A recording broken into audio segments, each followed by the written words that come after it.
Okay, welcome na naman sa panibagong serye ng mga improper container sa laboratory. No? Pag nagpapasa kayo ng container sa laboratory, hindi ko maisip, ano tumatakbo sa isip nyo kung saan nyo nilalagay. Nung nakaraan, ang pinakita ko sa inyo, yung urine nilagay sa lagayan ng tawas. Tignan nyo yung ngayon. Tignan nyo yung nagpasa kayo. Matanda to eh. Ano to? Ba't nilagay sa lagayan ng alcohol? Ano to? Nung brand to? Dali titignan natin. Masakit ulo ko sa inyo. Nilagay sa lagayan ng alcohol. Nilagay sa Green Cross. Awatin niyo ako, nanginginig yung lamang ko, Dapat sa ganito, Ito, urine container talaga. Ito, urine container talaga.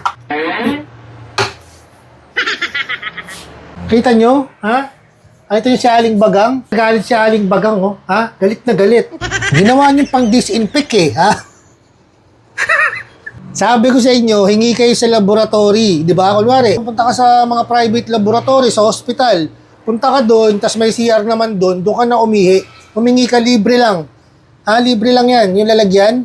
Hindi pala desisyon kayo pala desisyon kayo kung saan nyo nilalagay. Minsan meron pa nagpasa na nakalagay sa plastic labo.